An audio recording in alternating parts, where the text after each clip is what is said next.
2026, révolution ou résolution?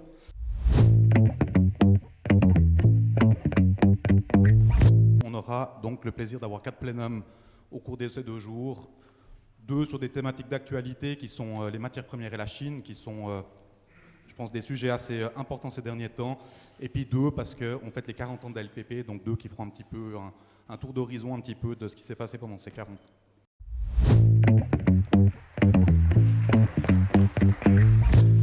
Merci Adrien pour cette introduction. Une présentation courte. J'ai eu la chance de créer Coninco il y a 35 ans, jour pour jour, chez le notaire. Donc c'est une manière de le fêter avec vous. Vous retrouvez dans le magazine, la plupart de mes collègues ont écrit un article qui permet de les connaître, de se dévoiler un peu et de vous donner la diversité que nous avons dans notre société. Bien, aujourd'hui, nous avons une évolution qui est l'IA. On aime le terme d'IA ou pas. Et par rapport à ça, c'est je pense, propos qui m'appartient, on le partage ou pas, c'est la nouvelle grande révolution. On peut l'accepter ou l'exclure, elle est là. Donc hier, en discutant avec notre invité, je me suis dit, tiens, je vais aller demander à ChatGPT de me présenter le personnage que vous allez avoir aujourd'hui. Donc je dis, matière première et réalité économique mondiale. Pour l'ouverture du Coninco Masterclass, nous avons le plaisir d'accueillir quelqu'un qui lit Le Monde dans le prix du cuivre, du café et du chocolat suisse.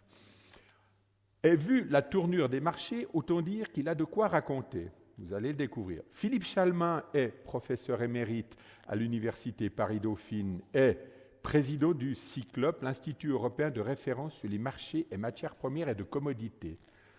Si vous ne connaissez encore pas cet ouvrage, la Bible est dite encore moins que celui-ci qui est la Bible de toutes les matières premières, commodités du marché.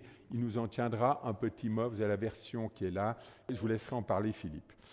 Depuis des décennies, il observe ce qui se passe au cœur des tensions géopolitiques mondiales, un nord qui flirte avec des sommets historiques, des tensions entre la Chine et l'Occident sur les terres rares, une fièvre sur le cuivre, l'étain, le nickel, métal du diable, pendant que notre café du matin et notre chocolat suisse deviennent des produits de luxe. Avec lui, les matières premières ne sont pas un tableau Excel, mais une grande histoire faite de chocs, de contre-chocs, de pics, peak oil, peak copper, peak human, et d'instabilité chronique. Il parlera de ce monde où il faut nourrir les hommes, les chauffer, les transporter, tout en gérant le climat, la géopolitique et la fameuse malédiction des matières premières. Vous verrez aussi que derrière les courbes et les graphiques, il y a beaucoup d'anticipation, donc un peu de spéculation. Et comme le disait J.K. Galbraith, qu'il aime citer, la seule fonction des prévisions économiques est de rendre l'astrologie respectable. Philippe, bienvenue, merci à vous.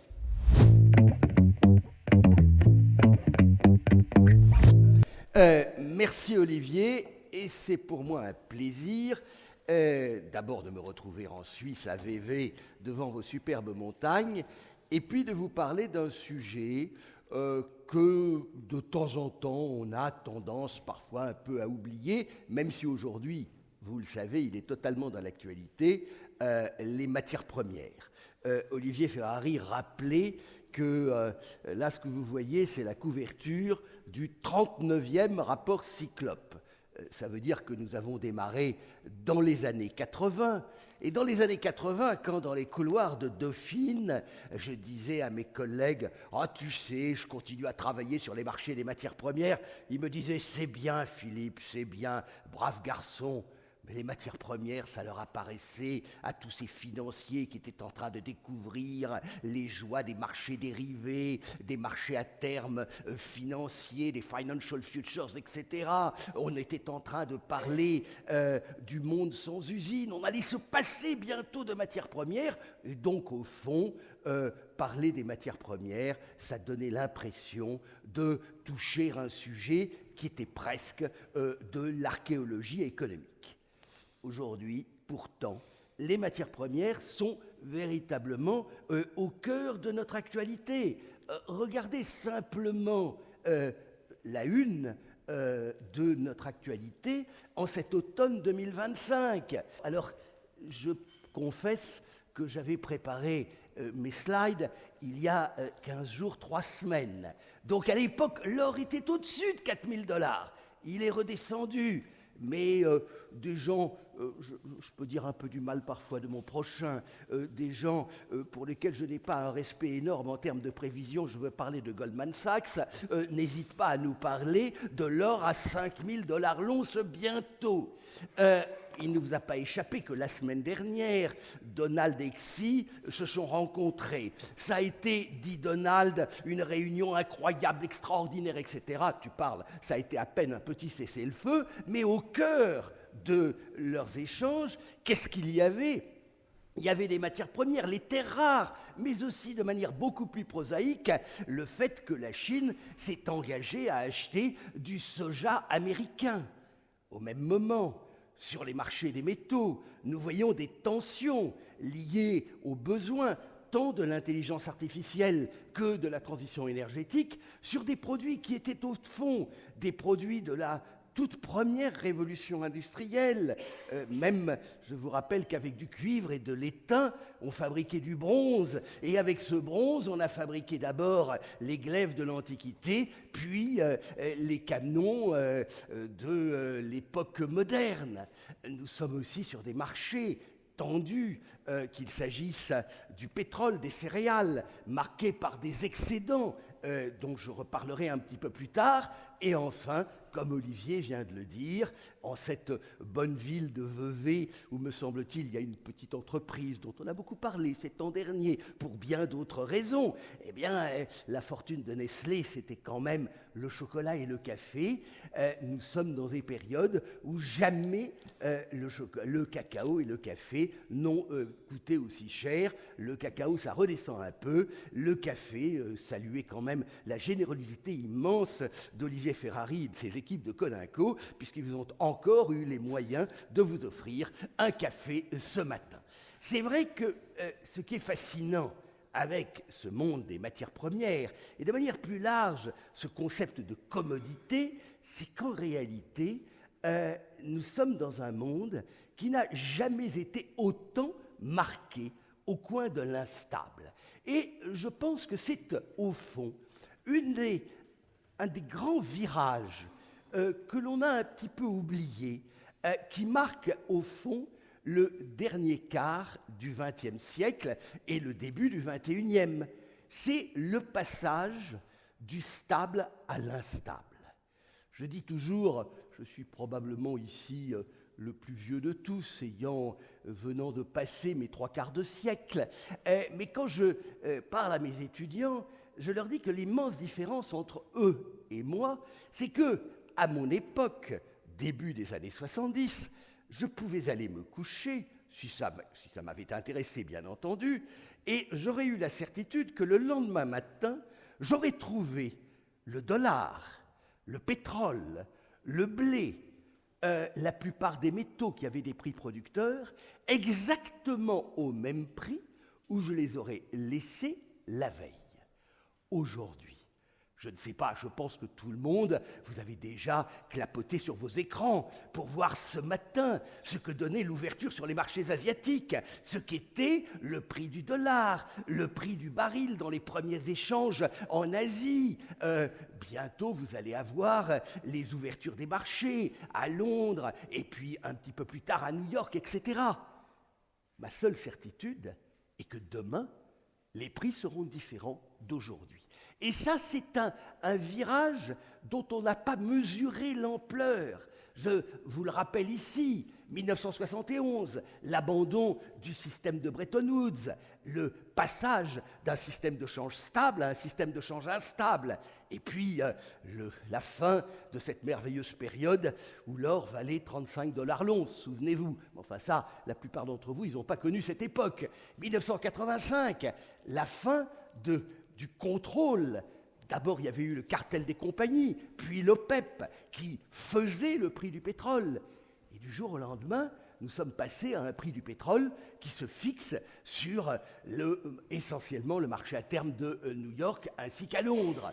Dans les années 80, on voit la fin des prix producteurs, donc des cartels qui maîtrisaient les prix de la plupart des grands métaux.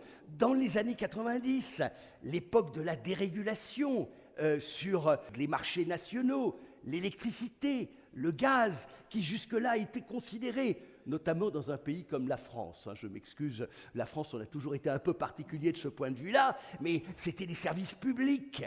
Et du jour au lendemain, on découvre qu'il s'agit là de véritables marchés. Dans les années 2000, la fin de la politique agricole commune en Europe. Je sais qu'en Suisse, vous êtes resté dans un système beaucoup plus protecteur et quelque part, vous avez de la chance. Mais la matière première, peut-être la plus pondéreuse de la planète, dont il s'échange par voie de mer 1,5 milliard de tonnes, le minerai de fer, qui jusque-là faisait l'objet d'accords de négociation entre les mineurs et les sidérurgistes. Soudain, le minerai de fer, lui aussi, devient une commodité, et vous avez suivi, dans les années 2010, le même chemin, le même cheminement en ce qui concerne le fret maritime, le fret conteneur, la flambée des prix, puis leur effondrement auquel on a assisté pour expédier un conteneur de Chine vers l'Europe ou de Chine vers les États-Unis. On est passé au fond de ces matières premières qui étaient définies par leur état de transformation. La matière première, c'était un produit brut ou qui avait subi une légère première transformation pour le rendre propre à l'échange international. Et soudain, nous sommes passés, alors j'utilise le terme anglais de commodities. Alors, on peut le traduire par commodité, je sais c'est au fond du couloir, mais c'est une autre signification. Commodities, c'est-à-dire tous les produits dont le prix se fixe par un ajustement instantané sur le marché entre l'offre et la demande. C'est la revanche du marché, alors que jusque-là, on avait réussi, les puissances publiques, les accords internationaux, etc., à avoir une gestion de ces marchés, à stabiliser les cours, etc. On a eu ce rêve dans les années 70 avec le rêve des accords internationaux. Ça se passait à Genève d'ailleurs, toutes les négociations d'accords internationaux sur le café, le cacao, le cuivre, etc. Tout ceci a échoué. Jamais au fond, le monde n'a été, de ce point de vue, aussi instable. Et, soyons honnêtes, il s'est à peu près adapté. On a vu se développer un nouveau mot qui n'existait pas jusque-là, les marchés dérivés. Et ne croyez pas, vous qui êtes plutôt des financiers, que c'est vous qui avez tout inventé. Car en réalité, toutes les techniques des marchés dérivés, les marchés de futures, etc., ça a été d'abord inventé pour les matières premières. Car il y a eu toujours une sorte d'instabilité historique, c'était l'instabilité des produits agricoles. Le premier marché à terme, le premier marché de futures de la planète, il a été créé au Japon au XVIIe siècle, dans la plaine du Kansai, et on y traitait du riz papier.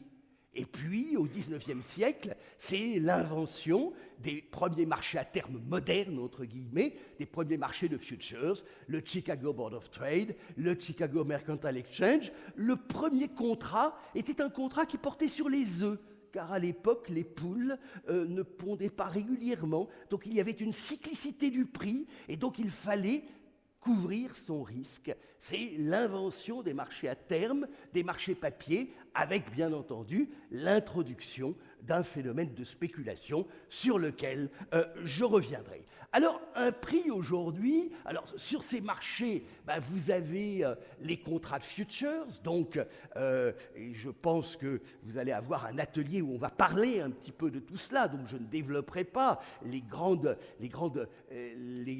bourses qui aujourd'hui dominent la planète en termes de formation des prix des matières premières. Les matières premières sont devenues un petit segment de cette industrie mondiale des dérivés qui est surtout orientée sur les produits financiers, mais elle reste quelque part essentielle. Donc vous avez les grandes bourses mondiales, le CME, l'ICE, vous avez aussi énormément de ce que nous appelons des contrats de gré à gré, OTC, les contrats over the counter, c'est-à-dire les contrats qui peuvent dans certains cas faire l'objet de caisses de compensation, mais pas toujours, tant on a quand même besoin de faire des transactions en avant. Et puis, et c'est peut-être ce qui est le plus caractéristique chez nous, parce que sur vos marchés financiers, on peut se raconter des histoires assez facilement. Chez nous, à la fin du jour, alors chez nous, dans le monde des matières premières, à la fin du jour, il y a du physique. Et je dirais que le physique, il a toujours raison. Et c'est ça, me semble-t-il, qui est peut-être le plus fondamental. Et donc, à chaque moment, il faut, quand nous analysons les marchés, que nous essayions d'anticiper ce que va être demain le rapport entre l'offre et la demande. Je sais bien qu'il y a des gens qui font de l'analyse chartiste, etc., mais in fine, à la dernière heure, du dernier jour, de la dernière échéance, c'est le physique qui va avoir raison. Et c'est ça qui est quand même le plus important, d'où l'intérêt qu'il y a de regarder et d'analyser l'évolution de ce que nous appellerons les fondamentaux. Qu'est-ce que nous avons ? C'est l'offre et la demande. Du côté de la demande, celle-ci, elle peut être relativement quand même anticipée, puisque nous avons d'une part des évolutions démographiques, même si nous nous rendons compte à l'heure actuelle que les prévisions démographiques qui furent les nôtres il y a encore 10-20 ans sont en train d'évoluer et que le pic de population de la planète que nous imaginions à la fin de ce siècle, aux alentours de 10 milliards d'hommes, sera probablement beaucoup plus proche, peut-être même le verrai-je, mais ça c'est une anticipation sur mes nombreuses maladies et c'est une autre chose, eh bien nous le verrons peut-être vers 2050, peut-être aux alentours de 9 milliards d'hommes. Donc il y a déjà le fait, les évolutions démographiques. Il y a bien entendu aussi toutes les anticipations de croissance économique, car la croissance économique, elle va se traduire par une demande de matières premières. Alors ces matières premières, et la demande de ces matières premières peut évoluer. Manger, il faut toujours manger, même si les modes alimentaires vont jouer, bien entendu. Mais il faut être aussi capable d'anticiper des évolutions technologiques. La demande, par exemple, et je vous en parlerai un petit peu plus tard, la demande pour certains métaux peut s'effondrer avec, je vais vous prendre un exemple, l'argent, qui était autrefois un métal précieux et qui l'est moins aujourd'hui, a perdu à partir des années 90 l'essentiel de son débouché, qui étaient les photographies argentiques. Et tout le monde pouvait se dire, on n'aura plus besoin d'argent. Il se trouve qu'aujourd'hui, en particulier dans les panneaux solaires, on a besoin d'argent et l'argent redevient un produit en forte demande. Donc la demande, elle est largement liée aux évolutions technologiques et bien entendu, la transition énergétique que nous essayons de faire passer et dont notre ami Olivier est particulièrement féru, eh bien, cette transition énergétique, elle modifie la demande d'un produit vers un autre. Nous espérons et nous rêvons tous, bien entendu, d'un monde à la fin de ce siècle où nos enfants ou nos petits-enfants n'utiliseront plus d'énergie fossile, n'utiliseront plus que des énergies renouvelables et, si possible, totalement décarbonées. Pour l'instant, nous sommes encore, vous le savez, à l'âge du pétrole et du charbon. Et ce 21e siècle va être un siècle intéressant. Nous avons d'énormes discussions aujourd'hui pour savoir, par exemple, quand est-ce que va avoir lieu le peak oil. Autrefois, le peak oil, il y a 30 ans, c'était de se dire on va manquer. C'était le moment où le monde allait produire son maximum de pétrole. Aujourd'hui, on ne se pose plus vraiment ce problème. Et quand on parle de peak oil, c'est le moment où la terre, où la consommation aura atteint son pic. Et ça, on va le connaître assez rapidement, probablement quelque part durant la décennie à venir. La Chine est, par exemple, avec l'accent mis sur les renouvelables en Chine, la Chine est assez proche de son peak oil, peut-être pas par contre de son peak coal, c'est-à-dire de son pic charbonnier. On a aussi, j'ai parlé du pic human, c'est-à-dire le pic démographique, et il y a un pic qui peut nous inquiéter à l'heure actuelle, et sur lequel je développerai un peu plus tard, qui est le pic copper, c'est-à-dire que là, nous ne voyons pas à l'heure actuelle le moment où la consommation mondiale de cuivre va arriver, va enfin se stabiliser. Voilà ce qu'il en est de la demande. Mais du côté de l'offre, j'ai les mêmes problématiques. Il faut que je raisonne en termes de ressources et de réserves lorsqu'il s'agit des énergies fossiles, lorsqu'il s'agit des minerais et métaux.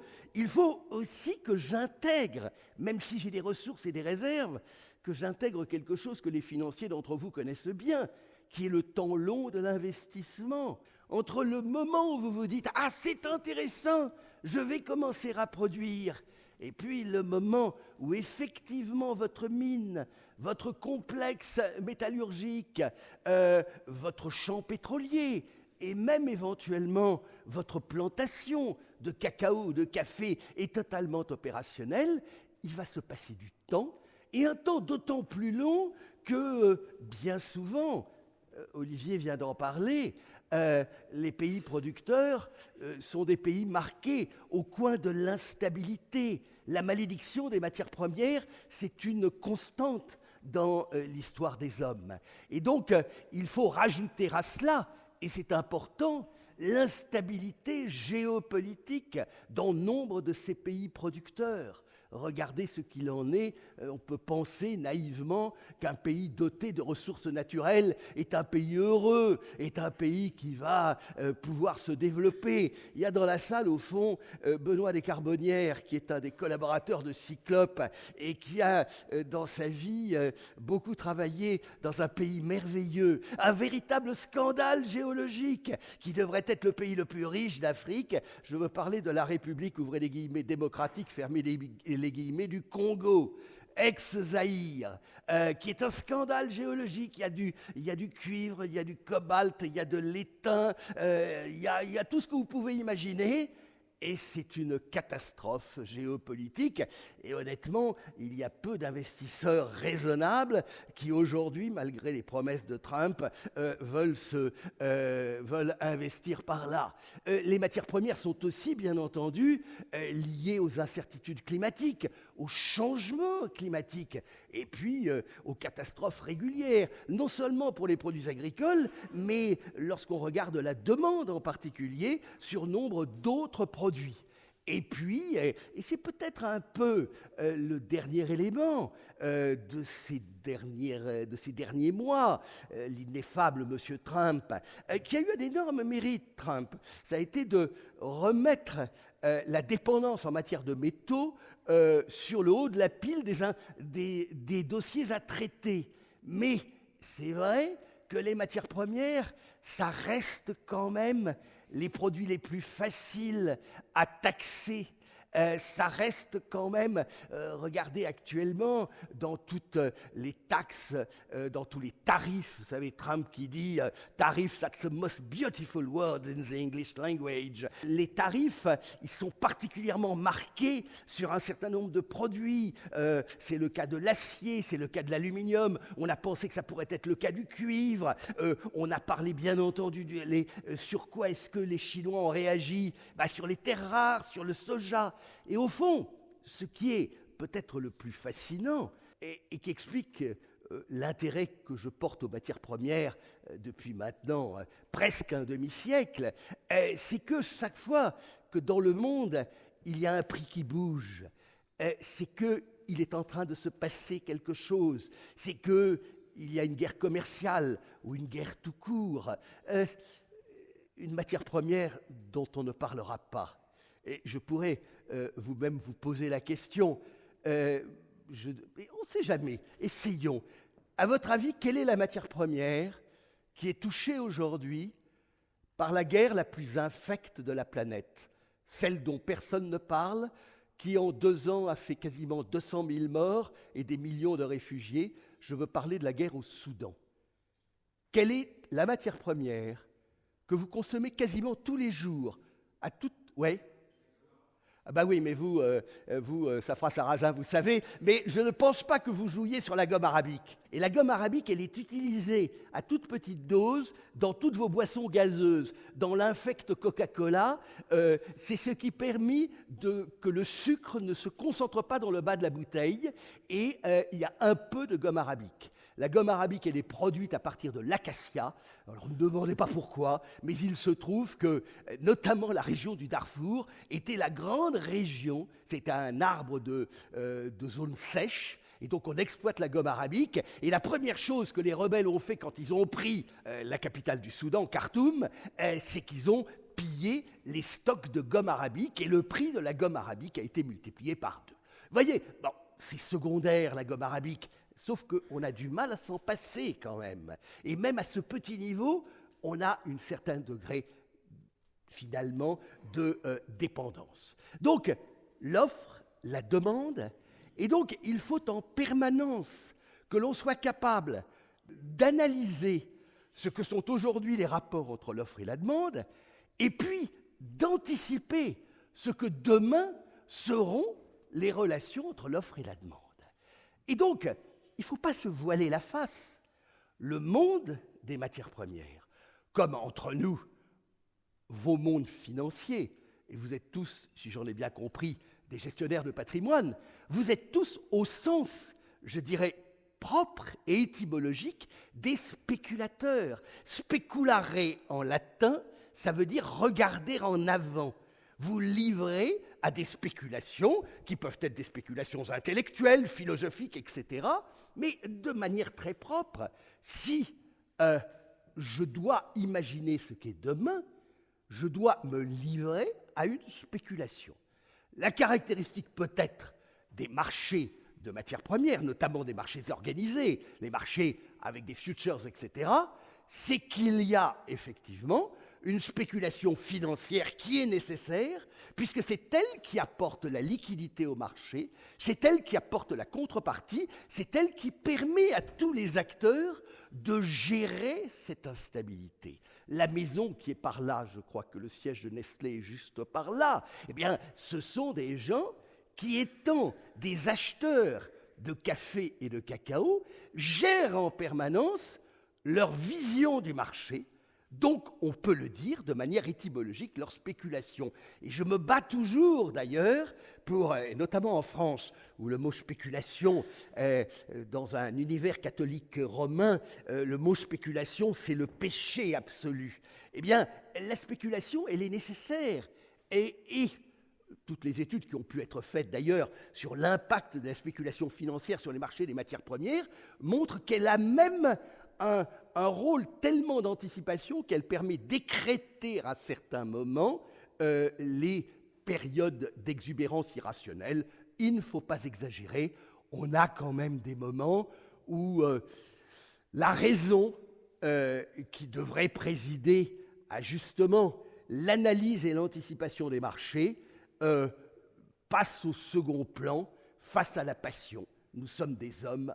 Au fond, nul marché n'est totalement parfait. Alors, ce que je voudrais maintenant, après cette introduction, c'est faire un petit peu le bilan avec vous de où en sont les marchés et quelle est la situation. Ce que vous voyez là, c'est notre indice, c'est l'indice Cyclope, et c'est un indice qui est bâti uniquement sur les produits sur lesquels nous avons des marchés représentatifs à l'échelle mondiale, avec les degrés de liquidité nécessaires, donc des marchés fiables. Donc, c'est une partie de l'univers des matières premières, même si au fond, ça donne assez bien l'évolution générale. La courbe rouge, c'est l'indice global, et dans la courbe bleue, nous avons enlevé le pétrole et les métaux précieux. Donc la courbe bleue, elle recouvre, je dirais, les matières premières peut-être les plus classiques, les produits agricoles et les métaux. Faites attention, l'échelle est en semi-log, donc ça écrase un petit peu. Vous voyez que grossièrement, à la fin du XXe siècle, jamais l'indice est en dollars et en dollars courants. À la fin du XXe siècle, jamais les prix des matières premières n'avaient été aussi bas. C'est bien à ce moment-là qu'on me disait, mais pourquoi est-ce que tu t'intéresses encore à ces trucs-là? Et puis, nous avons eu, et je me souviens particulièrement, début 2000, The Economist, qui est quand même l'hebdomadaire, on peut aimer ou ne pas aimer les Anglais, c'est quand même l'hebdomadaire le plus intelligent de la planète. The Economist avait fait sa une avec un derrick en train de s'effondrer, et puis oil, $5 a barrel, point d'interrogation. On pouvait, des gens intelligents pouvaient se demander à l'époque si le pétrole allait descendre vers $5 le baril. On a fini à $25 le baril. Et puis, on a eu effectivement un choc, comme il y en a régulièrement sur les marchés de matières premières, qui suivent une sorte de cycle de l'investissement. Le précédent choc, ça avait été celui des années 70, et là, on a eu un choc sur la période grossièrement 2007, 2012, 2013. C'est quoi? C'est d'une part le fait que l'on payait les prix très bas de la fin du XXe siècle, et donc pas d'investissement, et puis c'est l'émergence de la Chine. La Chine qui apparaît sur le marché. La Chine, au moment où elle adhère à l'OMC 2001, elle importe 50 millions de tonnes de minerais de fer. Aujourd'hui, elle va en importer 1,11 millions de tonnes, 1,1 milliard de tonnes. Et ce que je dis là pour le minerai de fer, je pourrais le donner sur la plupart des autres minerais et métaux, ça fait partie de nos problèmes d'ailleurs, mais je pourrais aussi le donner sur les produits agricoles, dont la Chine est devenue le premier importateur mondial. Je pourrais le donner aussi sur l'énergie, qu'il s'agisse du pétrole, qu'il s'agisse du gaz naturel et même du charbon.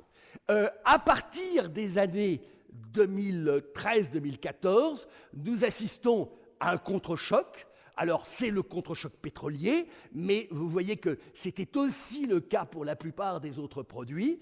Et puis, nous rentrons dans une période différente et dans une période de rupture majeure qui me fait penser en tant qu'historien que là, nous sommes dans un temps de rupture de l'histoire, marqué par 3 événements importants. Le Covid en 2020, l'invasion de l'Ukraine en 2022 et Donald Trump en 2025. Et ces 3 événements ont quand même changé la donne. Alors vous voyez bien entendu l'impact du Covid ici, la reprise un petit peu, et depuis, vous voyez que les marchés de matières premières sont plutôt soutenus, même si un indice, évidemment, ça raconte une histoire globale et qu'il faut quand même un petit peu rentrer dans le détail. Alors, à tout seigneur, tout honneur, parlons du pétrole. Le pétrole, vous voyez son évolution, et c'est pas mal que les plus jeunes d'entre vous voient quand même une courbe relativement longue. On a été à $10 le baril. Ça, c'est le baril de Brent. Hein. Le WTI est de $3 en général en dessous. Et vous voyez que le record, il est atteint le 10 juillet 2008 à $147 le baril. Record qui n'a pas été battu, même si en 2022, on est monté à un moment à $130 le baril, et le point le plus bas, on va le retrouver d'ailleurs ici sur ce graphique. Là, c'est les courants quotidiens. Alors les courants quotidiens, le Brent est en bleu et le WTI est en rouge. Alors le WTI, il est important parce que c'est le brut de référence américain, et c'est sur ce prix-là que vous devez regarder quand vous regardez les niveaux de profitabilité de la production de pétrole de schiste aux États-Unis en particulier. Sachant qu'aujourd'hui, la barre de $60, et on est actuellement à $60, hein, ma courbe donc a une dizaine de jours de retard, on est actuellement aux alentours de $60 sur le WTI, on doit être à 63 ou 64 sur le Brent. À $60, on est à un niveau où ça commence à tirer un petit peu pour les producteurs américains. Vous le voyez, sur le pétrole, nous avons quand même une tendance à la baisse des prix 2023, 2024, 2025, une tendance qui s'explique relativement bien. Je ne vais pas vous mettre des tableaux comme ça, mais celui-là est quand même important. Et il est important parce qu'il montre tout simplement que sur le marché du pétrole, on est passé d'une situation à l'équilibre en 2024 à une situation déjà excédentaire cette année, donc nous sommes en millions de barils jour. Ce que vous avez là, ce sont les prévisions de l'Agence internationale de l'énergie, qui sont quand même, je crois, à peu près reliable. On peut toujours discuter, notamment sur l'augmentation de la demande. Les prévisions de l'OPEP sont beaucoup plus élevées parce que l'OPEP estime que la demande devrait augmenter cette année et l'année prochaine de 1,3 à 1,4 million de barils jour. Je crois qu'effectivement, la vision de l'AIE est probablement plus raisonnable. Et puis en face, qu'est-ce que l'on a ? On a l'augmentation de la production. Déjà cette année, 3 millions de barils jour de plus. L'OPEP qui revient, ils viennent dimanche dernier de décider de rajouter encore 137 000 barils jour sur le marché pour le mois de janvier, en disant c'est la dernière, mais ça compte. Et puis la montée des NOPEP, les NOPEP c'est notamment les Amériques, les États-Unis, le Brésil, le Canada et le Guyana. Et le Guyana, en réalité, si je prends sur longue période, l'augmentation est beaucoup plus frappante. Le résultat, c'est que nous nous trouvons sur 2026, les projections telles qu'elles sont aujourd'hui, nous donnent un marché excédentaire à horizon de 4 millions de barils jour. Jusque-là, les États-Unis étaient assez réticents à mettre en place des sanctions vis-à-vis de la Russie. Parce que les sanctions vis-à-vis de la Russie risquent quand même de limiter les exportations russes et seraient éventuellement un facteur de hausse du prix. Et Trump, dans son analyse du marché pétrolier, il n'est pas totalement clair. D'un côté, il veut maintenir l'essence pas trop chère parce que l'électeur de base, qui est un électeur républicain, quand il fait le plein à la pompe, il ne faut pas qu'on dépasse trop les $2 le gallon. Mais d'autre part, en dessous de $60, les pétroliers du Texas, qui sont aussi des électeurs républicains, les pétroliers du Texas ont tendance aussi à commencer à râler. Et là, dans une perspective d'un marché très excédentaire, il peut tenter de jouer le coup. Vous avez vu qu'il a mis en place des sanctions contre Lukoil et Rosneft, ce qui a eu immédiatement des réactions de la part des importateurs de pétrole qui continuaient à importer du pétrole russe. Je veux parler des Chinois et des Indiens. On ne sait pas. Donc là, mes 4 millions d'excédents pétroliers en 2026 sont à prendre avec des pincettes. Il n'est pas impossible qu'il y en ait 1 million qui disparaissent par moins d'exportations russes et donc un appel à d'autres fournisseurs. Il n'en reste pas moins que un certain nombre de prévisions, et j'en fais un peu partie. La Banque mondiale vient de sortir une prévision de prix moyen du Brent à $60 sur 2026. Une banque qui n'est pas ici, donc je peux la citer, Macquarie, une banque australienne qui est assez spécialisée, estime qu'on atteindra quelque part, alors là ils ne prennent pas de risque, en 2026, le niveau de $50 le baril. Why not? Alors, ils n'ont pas précisé d'ailleurs si ce serait du WTI ou du Brent, mais à ce niveau-là, de toute façon, malheureusement, c'est la dernière citation que j'utiliserai, mais comme Olivier me l'a piqué, je la reprends, cette citation de Galbraith qui disait que les prévisions économiques existaient pour rendre l'astrologie respectable. Bon, en matière pétrolière, on regarde dans le mar de café, c'est le cas de le dire, et puis raisonnablement, vous devriez payer en 2026 votre essence à la pompe. Alors je ne sais pas si vous l'achetez d'ailleurs en Suisse, en France ou en Italie en fonction de vos localisations, mais vous devriez quand même normalement payer votre essence à la pompe un petit peu moins cher.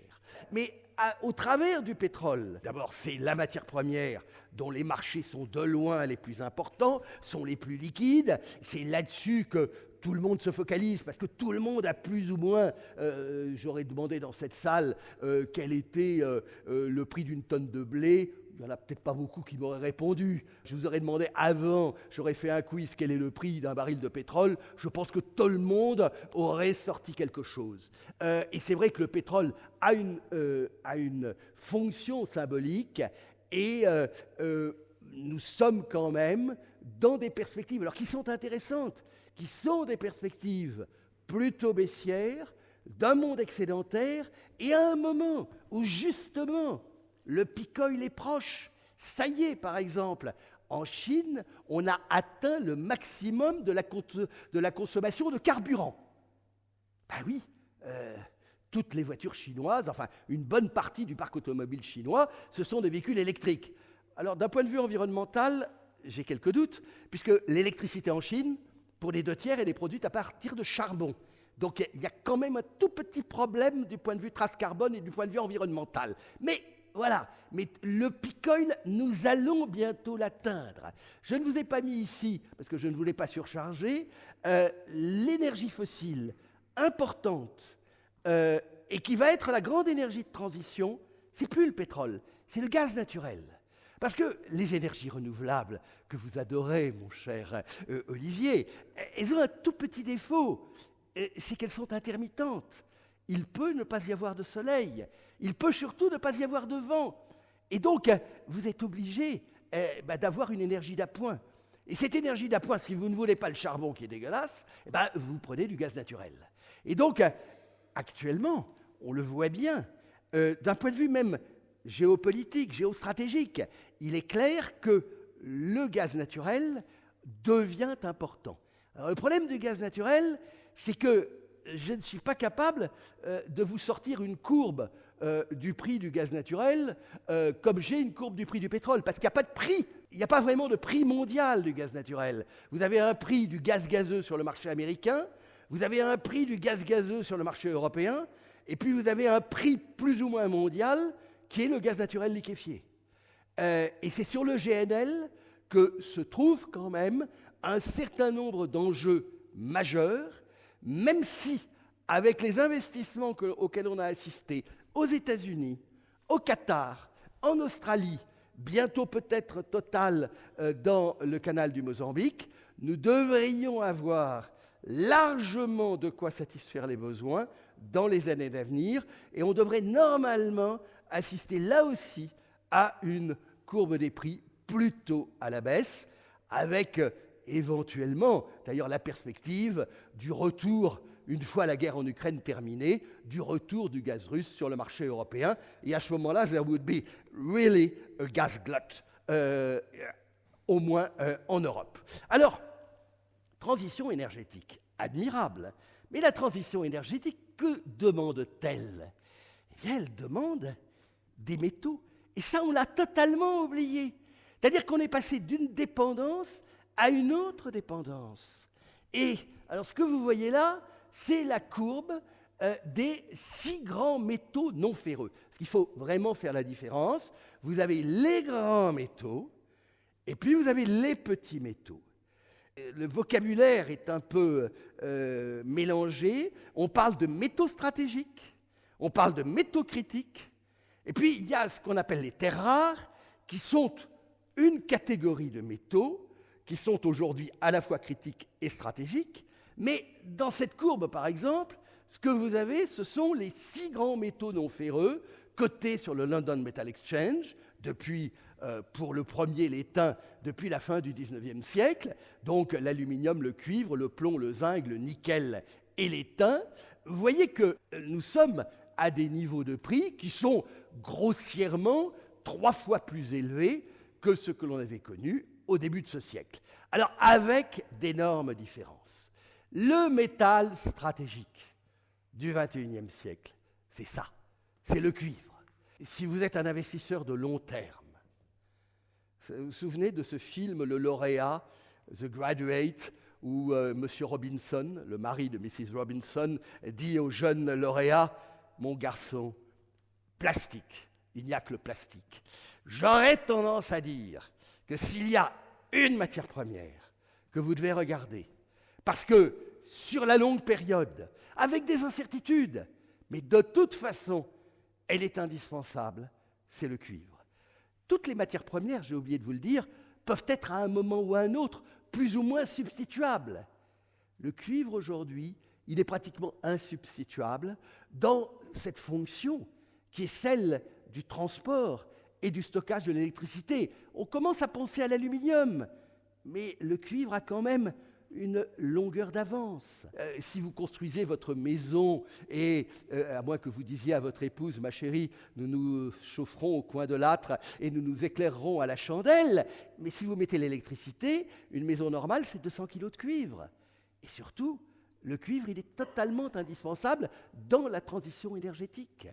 Et vous voyez les prix, alors nous sommes passés, on est aujourd'hui aux alentours de 11 000 $ la tonne. Nous sommes sur un marché qui est extrêmement limité.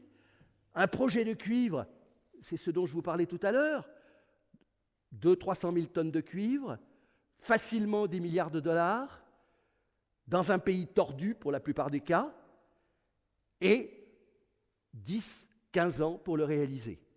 La plus grande mine de cuivre au monde qui a été développée ces dernières années, Oyu Tolgoi, en Mongolie, c'est Rio Tinto. Le projet date de la fin du XXe siècle. Et ils ne sont toujours pas au bout de la deuxième phase.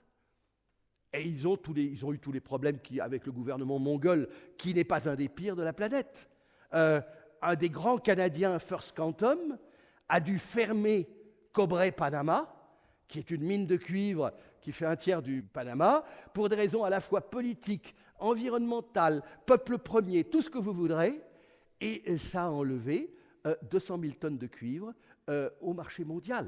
Il vient d'y avoir, c'est Freeport, un Américain qui exploite une mine en Indonésie, la mine de Grasberg. Il vient d'y avoir un torrent de boue qui a fait quand même une 50aine de morts, soyons honnêtes. La mine ne reprendra que dans 5 ou 6 mois.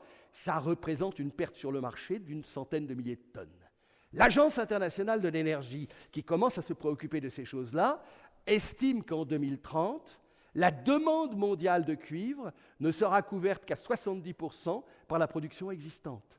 Et on n'a pratiquement rien dans le pipe. Le plus gros projet minier qui pourrait sortir, c'est aux États-Unis, Resolution Mine, projet de Rio Tinto et BHP. Le problème, il est sur des terres sacrées apaches, et pour l'instant, le dossier est devant la Cour suprême. Et même si la Cour suprême donne son feu vert, ce qui est quand même probable, ça commencera à produire dans une dizaine d'années. Le cuivre, le métal rouge, c'est pour moi le métal stratégique du XXIe siècle. Il y en a un autre qui est intéressant. Et quand je vous disais, c'est intéressant parce que ça montre bien les capacités de résilience d'un produit. L'étain. L'étain, c'est la 3e période dans l'histoire où l'étain est stratégique. Il le fut pendant l'Antiquité et le Moyen-Âge, puisqu'avec l'étain, on faisait du bronze. Il le fut à la fin du XIXe siècle, parce qu'avec l'étain, on faisait du fer blanc. Et avec l'invention de M. Appert, on a eu des boîtes de conserve. Et donc c'est devenu le métal stratégique de la fin du XIXe. Le premier contrat sur le marché à terme des métaux de Londres, c'était un contrat sur l'étain. Et ceux d'entre vous qui sont familiers avec cela savent peut-être qu'à Londres, on cote le cash et le 3 mois, parce qu'il fallait 3 mois à un navire à voile pour ramener l'étain des détroits. c'était les Straits Times, les détroits, c'était les détroits de Singapour, puisque les producteurs, c'était la Malaisie britannique, les Indes néerlandaises, l'Indonésie actuelle, il y avait même le Vietnam. Et puis, nous utilisons moins, la ferblanterie utilise moins d'étain, on utilise moins de boîtes de conserve, et donc l'étain était en train de rentrer dans le magasin des antiquités. Et puis, aujourd'hui, l'étain est redevenu stratégique parce qu'on utilise l'étain dans les soudures, dans l'industrie des semi-conducteurs. Ne me demandez pas, je suis totalement nul du point de vue technologique, mais l'étain est lié aux semi-conducteurs. Ajoutons à cela qu'on produit moins d'étain aujourd'hui, pour des raisons environnementales d'ailleurs, en Malaisie et en Indonésie, et que le gros du minerai d'étain que raffinent les Chinois, on va retrouver les Chinois là, eh bien, il est produit dans l'état Wa, W-A. Je ne pousse pas le vice jusqu'à vous demander où se trouve l'État Wa à ce stade de mon exposé. C'est un des États semi-indépendants insurgents du nord de la Birmanie, à côté de l'État Karen. L'État Wa joue un rôle fondamental et étant donné l'instabilité dans cette zone, c'est ce qui explique que l'étain reste quand même à des niveaux très élevés, à la différence, et vous voyez, je veux quand même montrer, à la différence du nickel, le métal du diable. Alors là, il y a eu un moment de spec, un petit peu comme vous le savez, à un moment, le prix du pétrole a été négatif parce qu'il y avait un squeeze sur le stockage du pétrole à Cushing dans l'Oklahoma. Et là, il y a eu un moment, le prix du nickel est monté à plus de $100 000 la tonne dans le petit matin blême asiatique. Les autorités du marché ont fermé le marché parce qu'il y avait un squeeze mené par des Chinois. Donc on est retombé à un niveau, vous savez que le seul métal que nous produisions dans ce beau pays qu'est la France, certains d'entre vous sont peut-être français encore, eh bien c'est le nickel en Nouvelle-Calédonie. On est à 15 ou 16 000 $ la tonne, et ça veut dire que tous les producteurs en Nouvelle-Calédonie, tous les métallurgistes en Nouvelle-Calédonie perdent de l'argent. Bon, voilà un petit peu ce que je voulais vous montrer. Alors, dans tout le débat aujourd'hui sur les métaux, il y a quelque chose qui est important et qu'il faut faire la différence. Vous avez la mine d'un côté et vous avez la métallurgie de l'autre. Du côté de la mine, le créateur a fait relativement bien les choses, en ce sens que des ressources minières, il y en a un peu partout. Alors souvent maintenant, dans des régions plus difficiles, sachant que dans nos pays, moi je ne suis pas alpin, je suis pyrénéen, mais dans mes Pyrénées, on a partout des vieilles mines. Juste à que je me baladais dans mes montagnes vendredi, il y avait des mines d'anthracite tout à côté de la rune de Saint-Jean-de-Luz. Vous voyez, donc toutes ces mines ont fermé, souvent pour des raisons environnementales. On ne rouvrira pas véritablement de nouvelles mines dans les pays développés. Et donc les mines, où est-ce qu'on les trouve? On les trouve en Amérique latine, avec des pays quand même qui sont souvent instables, je pense au Pérou. On les trouve en Afrique, avec tous les problèmes que vous pouvez imaginer. On les trouve en Asie, etc. Et la Chine en a. Mais le vrai goulot d'étranglement, c'est pas la mine, c'est la métallurgie. Et sur la métallurgie, nous avons tout laissé filer. Là aussi, souvent, pour des raisons environnementales. Je vous ai juste mis quelques petits métaux qui sont souvent des métaux secondaires, donc des sous-produits de la mine d'un métal principal. Le gallium, vous voyez, c'est un sous-produit de l'alumine. Le germanium, c'est un sous-produit du zinc et du charbon. Et qu'est-ce qu'on trouve? Dans ces trois cas, l'antimoine, 60% en Chine et le reste Russie et Tadjikistan. À quoi ça sert l'antimoine? Notamment dans l'industrie des munitions. Et aujourd'hui, malheureusement, c'est devenu une industrie, vous en conviendrez, totalement stratégique. La Chine a mis en place, il y a 1 an, des restrictions à l'exportation de l'antimoine, et vous voyez l'évolution des prix. 5 000 $ en 2020, 56 000 $ en juin 2025. Le gallium, totalement produit en Chine. Là aussi, les prix ont triplé. Le germanium, on est à 2 tiers en Chine eh ben, là aussi, les prix multipliés par 5. Là, nous sommes au cœur de ce que j'appellerais des métaux stratégiques. L'antimoine l'est devenu, on n'en parlait plus de l'antimoine. Il est redevenu stratégique, mais en même temps critique. La Chine, aujourd'hui, elle détient 70% de la métallurgie des métaux non ferreux au niveau mondial. Elle est moins importante pour le cuivre. Le nickel, comme elle contrôle l'Indonésie, ça revient à peu près au même. Elle est essentielle pour toutes les petites substances, les terres rares, bien entendu, mais le germanium, le gallium, le lithium. La Chine ne produit pas de cobalt. 70% du cobalt est raffiné en Chine. Et donc, lorsque on discute, vous savez que l'Europe est en train de se doter d'une réflexion stratégique sur les bons, mais à la fin du jour, il faudra bien se dire, est-ce que l'on construit des usines? Mais pas quand même, surtout en Suisse. Parce que ça vous coûte cher, hein, cette plaisanterie. Je vous rappelle que les 39%, je suis désolé pour vous, que vous impose l'horrible M. Trump, c'est quand même largement lié au mouvement d'or entre Londres, le raffinage en Suisse, et puis les États-Unis. Alors là, ma courbe, comme c'est des prix mensuels, je n'avais encore que le mois de septembre, je n'avais pas encore le mois d'octobre. On est monté au maximum à 4300 et on est aujourd'hui à 3005 ou 6 à peu près. Pour moi, c'est pas rationnel, c'est l'indicateur du malheur du monde. Et de grâce, vous êtes des gestionnaires de patrimoine. Mais en France, on vient de voter, paraît-il, une taxe sur la fortune improductive. C'est une ineptie totale, sauf dans le cas de l'or. L'or, c'est le placement le plus idiot qui soit, puisqu'il stérilise. L'or ne crée rien.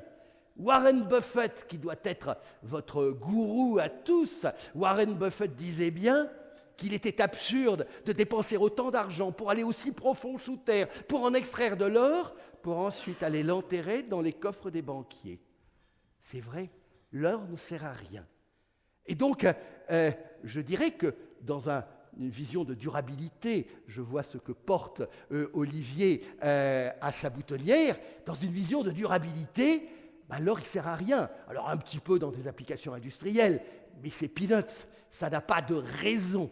Mais c'est un indicateur du malheur des hommes, et malheureusement, ça tient. Il faut quand même nourrir les hommes. On voyait d'ailleurs l'impact, les lendemains du Covid, et puis quand même 2022. Donc ça, c'est les produits alimentaires. Je vous montre simplement les évolutions. Ce n'est pas la céréale la plus importante. Les produits les plus stratégiques dans le domaine des grains, c'est le maïs et le soja. Parce qu'à la limite, les animaux qui mangent le maïs et le soja sont solvables. Et malheureusement, bien souvent, les hommes ne sont pas solvables. Je vous rappelle que quand même, sur les 8 milliards d'hommes que nous sommes, il y en a 1 milliard qui souffrent encore de pauvreté alimentaire, donc ils sont en dehors de tout ceci. Mais je tenais à vous le montrer, je pourrais vous le développer, vous signaler que, vous voyez, là je vous montre une courbe, alors elle est purement américaine, il n'y a pas de prix mondial de la viande bovine, mais il y a un prix américain, il y a un prix européen, et actuellement l'un et l'autre sont plutôt tendus à la hausse. C'est même un sujet pour Donald Trump. Le prix du steak n'arrête pas de monter. Alors il a dit, je vais importer du steak argentin, pourquoi pas. Mais ça, c'est lié au changement climatique. C'est lié à des périodes de sécheresse et à la décapitalisation du cheptel. Et puis, quand même, comme nous sommes à Vevey, au cœur du chocolat, il paraît que le chocolat au lait a été même inventé à Vevey. Hein. C'est ce que j'ai appris hier. Les cours du cacao. Alors là, pourquoi cette flambée des prix? Puisque les prix avaient été là en cents de dollars la livre. Mais moi, j'ai connu le marché du cacao entre 1500 et 2500 dollars la tonne sur toute la décennie précédente. Et là, on est monté au maximum à 12 000 dollars la tonne. Aujourd'hui, on est aux alentours de 6 500 dollars la tonne. Pourquoi? Pour des raisons climatiques, pour des raisons de maladies. Il y a une délicieuse maladie, c'est très poétique, la maladie du balai de sorcière, la witch broom disease, etc. Et puis, le développement de la consommation dans des pays qui n'étaient pas traditionnellement consommateurs, alors que, du fait de l'instabilité, notamment dans ces zones, notamment en Côte d'Ivoire, il n'y a pas eu de renouvellement des cacaoyers. Le café, parce que vous allez avoir droit à un café maintenant, donc je veux que vous preniez conscience du fait, ça c'est le prix moyen du café, mais l'arabica est encore plus cher, et le robusta aussi d'ailleurs. Vous voyez l'ampleur. Le plus bas, on est à 40 cents la livre en 2002, et là, on est monté à 350 cents la livre. Ça, c'est les nouvelles matières premières, c'est les nouvelles commodités. Tous ces produits, il faut les transporter. Regardez ça. C'est un des indices du taux de fret pour les porte-conteneurs. Il commence à y avoir des marchés dérivés là-dessus, d'ailleurs. En clair, dans les années 2010, ça vous coûtait pas très très cher de balader une boîte entre la Chine et l'Europe, et surtout, ça ne couvrait pas la réalité des coûts. Et puis, regardez, les prix sont montés et ont été multipliés par 6 ou 7, c'est redescendu, c'est remonté, la fermeture de la mer Rouge notamment, etc. Mais on voit bien que l'instabilité, elle est aujourd'hui, y compris sur des services. Au fond, ce qui est fascinant dans les marchés de matières premières, et vous allez regarder ça comme une classe d'actifs, il y a une conjoncture générale. Oui, on peut le dire. Il y a des effets de capillarité entre les marchés. Mais, fondamentalement, chaque marché, au fond, a sa propre histoire. Il faut regarder les fondamentaux. Il faut regarder l'impact géopolitique. Il faut aussi quand même regarder la mode. Ça devient à la mode d'investir dans un produit ou un autre. Et puis, alors, je ne veux pas être méchant, mais les financiers, vous êtes souvent des moutons. Il y a un tel, on regarde au-dessus de la haie, qu'est-ce qu'il est en train de faire? Ah, tiens, c'est peut-être intéressant ça, pourquoi je ne m'y mettrais pas moi aussi? Et puis, vous avez les prévisions des spécialistes, entre guillemets. Ça vaut ce que ça vaut. Je ne redis pas Galbraith. Retenez quand même que je vais quand même me lancer dans une petite prévision à la baisse sur le pétrole, à la hausse, et à la hausse tendancielle et long terme, sur le cuivre, la matière première peut-être, la plus stratégique du XXIe siècle. Olivier, pardon, j'ai été trop long. Non. Mais vous le saviez.